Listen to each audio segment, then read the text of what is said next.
Massive fights announced. We've got Merab Dvalishvili versus Umar Nurmagomedov as the co-main event of UFC 311. That's now official on the 18th of January. Huge co-main event for that card. And also, we've got the main event official as well. Islam Makhachev versus Tsarukyan 2, the rematch.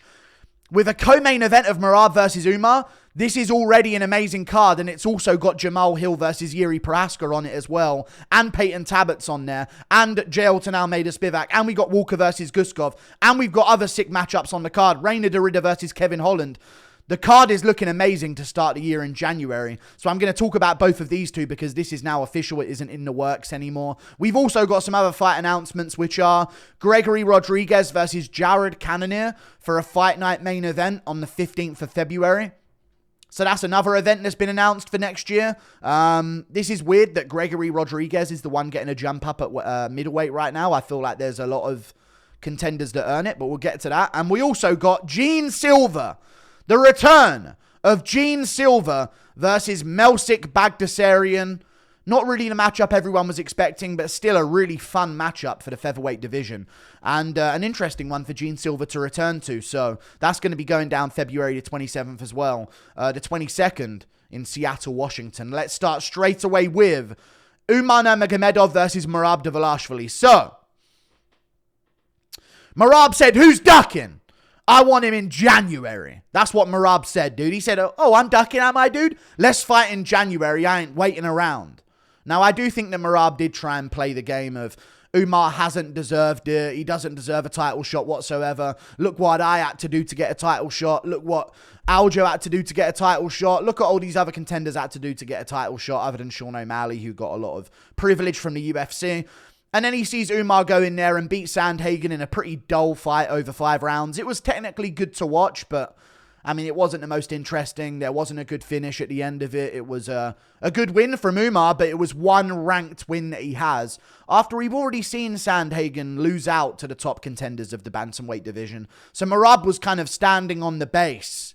He was standing his base, guys, on the fact that Umar shouldn't be getting a title shot after one ranked win.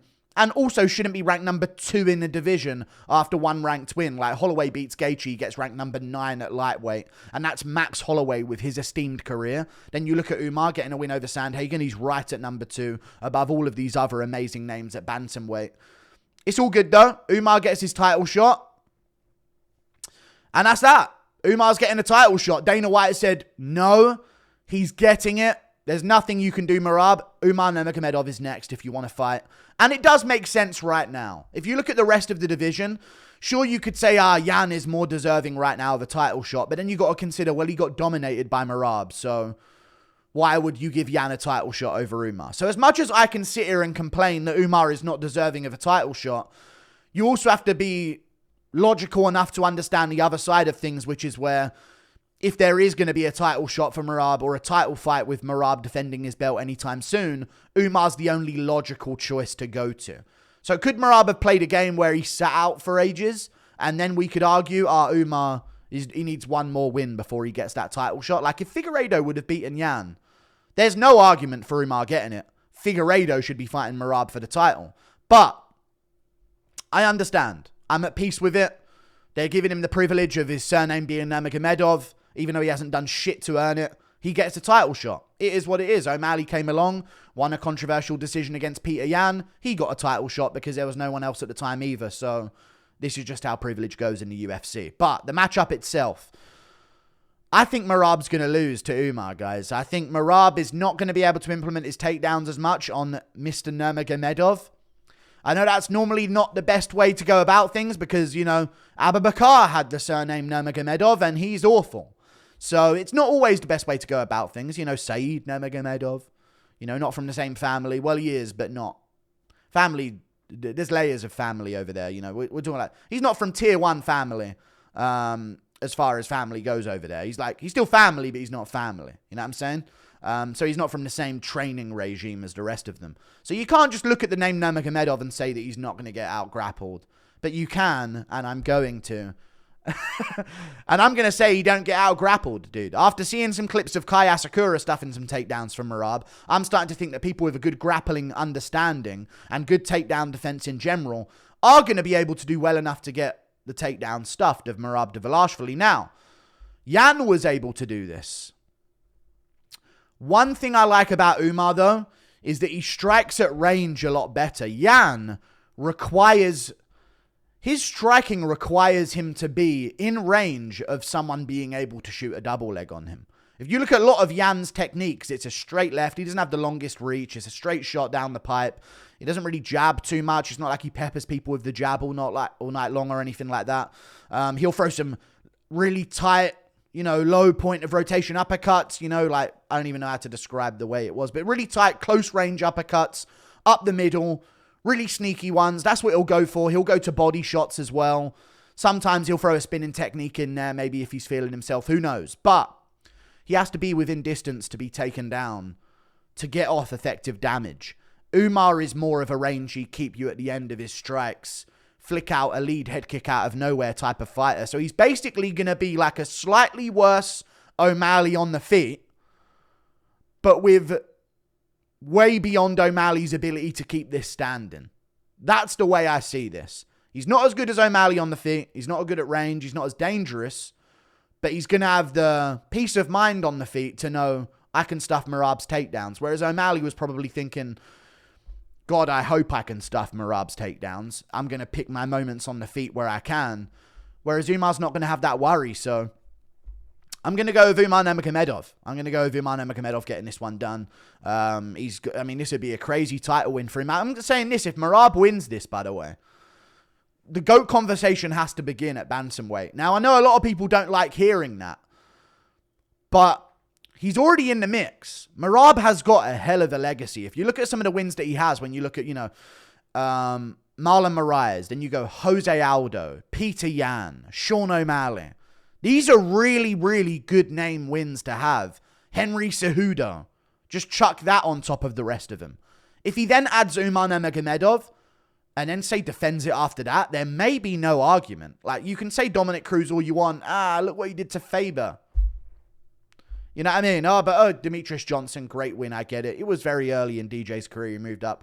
But I want to say there's a lot on the line here. I think Merab's going to lose. I'm going to go with Umar Nurmagomedov via a damage-based scoring decision, maybe, is what I'm going to go with here. I'm going to say that he wins it like 48-47.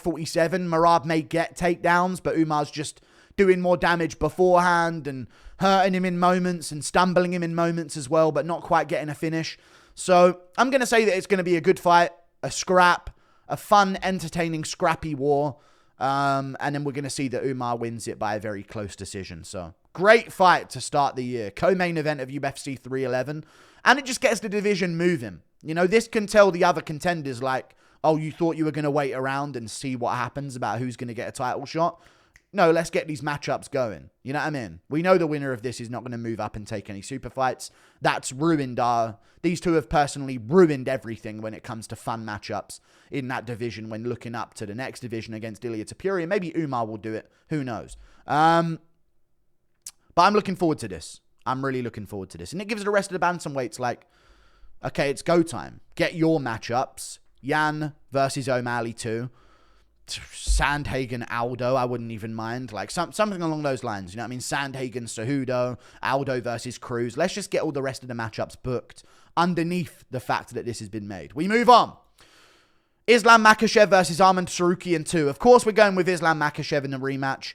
He just seems to have improved. So has Arman Tsarukyan. But I think Makhachev has a lot of advantages when it comes to finishing potential, when it comes to getting a submission win, when it comes to getting a TKO win. I just think he has all of the advantages in that favor. That's where Makhachev has made his improvements. Whereas Arman Tsarukyan seems to have gotten a whole lot better at taking guys to decisions. But he does it a little bit more clearly now. And now he's throwing an axe kick. You know what I mean? Like, he's added some things into his game that make him more well-rounded. And he's just going to improve upon all the things he was already good at. But Makhachev seems to be entering this phase of, now I'm finishing Dustin Poirier in the 5th round with a Dash choke or whatever it was. And now I'm finishing Volkanovski in the rematch with a head kick TKO win. You know what I mean? Like, he's going to another level of comfort as a champion where he's shot selecting now. He's picking his moments. I'm going to go with Islam Makhachev getting this one done, of course. Arman has a really good chance, though. Like, People forget, man. Volkon full preparation gave Makhachev a whole lot of trouble. Dustin Poirier with full preparation. He gave Makhachev a lot of problems as well. He took rounds off Makhachev. So he's not unbeatable. This isn't like, you can never pick against Islam Makhachev. However, I just think it needs to be someone who can catch him. Someone who can catch him. It needs to be an Oliveira with a submission, or it needs to be on the feet. It needs to be a very powerful, dangerous striker that can put him out cold. Arman's a bit of a tit-for-tat guy. He will outdo you across the distance. Is Arman Tsarukyan going to finish Islam Makhachev? Can you look me in the eye and say, I think Arman's going to submit him? No, you can't. Can you look me in the eye and say, I think Arman's going to knock him out? You also can't. So can you then look me in the eye and say that Arman Tsarukyan is going to outdo Islam Makhachev in a 25-minute MMA fight in the octagon? You know? It gets to that point. So I'm going to go with Islam Makhachev. I think it will be a competitive fight, but I think he will just be outdoing Arman in certain moments. Great fight, though. Great card to start the year, honestly. 2 huge fights in those divisions, and we can move on with the rest of them and get the other matchups made. That's done. Huge. We've also got Jared Cannonier versus Gregory Rodrigues. This is big. This is a big matchup. I don't know why Cannonier is still in a fight night main event. I get it. He's known. Gregory Rodrigues is known. But let me tell you this. New MMA fan culture. When you hear Jared Cannonier, Gregory Rodrigues in the works for a UFC main event, you then go, oh, it's in the Apex then. We need to get out the fucking Apex. We need to get out of the Apex. If it means 3 less cards a year, 4 less cards a year, 2 less cards a year, to allow for the talent to be dispersed onto other cards where they are needed, then that's just how it has to be.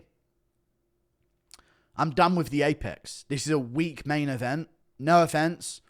But we've just seen Cannonier lose so much recently. I respect him taking on all comers, and this is a really good matchup, and it's going to be a fun fight. I think Gregory Rodrigues might chin him. It's going to be my take. I know Rodrigues is quite chinnable himself, but he's got momentum right now, and Jared Cannonier seems to be on that slide where he's not taking shots the same way. So I am going to pick Gregory Rodrigues to win, I think. But we need to get out of the Apex. This wouldn't sell out an arena if it was the fight night main event of a crowded arena. It just wouldn't. So I'm sick of the Apex being like a crutch for the UFC to be like, this is a card that wouldn't sell out, but we can in the Apex. It's kind of getting a bit lazy. And also, I'm thinking Anthony Hernandez should have been given the Jared Cannonier fight. If we're going to give Cannonier a non-layup, which is what they're doing here, it's not like they're going, Cannonier, you've had some tough matchups. Here's so-and-so coming off. Here's Chris Curtis. Yeah, I mean, that would be like, okay, they're resetting Cannonier, and then they're going to be back to big, dangerous matchups for him. But they're going, who's dangerous? Let's give him to Cannonier. Let's feed him to Cannonier. You know what I mean? Let's feed Cannonier to him, in a way. So why not Anthony Hernandez? Why not a prospect in a division? You know what I mean? But Gregory Rodrigues is also cool, I guess. Maybe he's the only guy that said yes to this date. Who knows? Good matchup, though. Really interesting to see. People are saying this fight deserves a crowd 100. If it's going to be the main event, no, it don't. No offense. If it deserves a crowd, it deserves a preliminary crowd of a pay-per-view. Let's just call it what it is. And then we got Silva versus Melsik Baghdasaryan, which is also on a UFC Fight Night card in Seattle, Washington. Now, this is the crowded Fight Night card. Now, I don't know if this is main event. This is definitely not main event, but it's going to be feature fight worthy. This has got a lot of attention to it. Melsik is... I'm worried he might spoil the parade. We got a top comment here saying, why is he not fighting someone ranked? I know he beat Drew Dober at lightweight, but he's not an undeniable guy for a ranked opponent at featherweight right now. Just going to keep it real. Now, Is he more deserving of a Bryce Mitchell matchup than a fucking Kron Gracie on a 2-fight unranked losing streak? Yes, he is. Because Kron Gracie's just wandered his way back in to a ranked opponent in Bryce Mitchell that's on the main card of a fucking pay-per-view this weekend. That's annoying to me.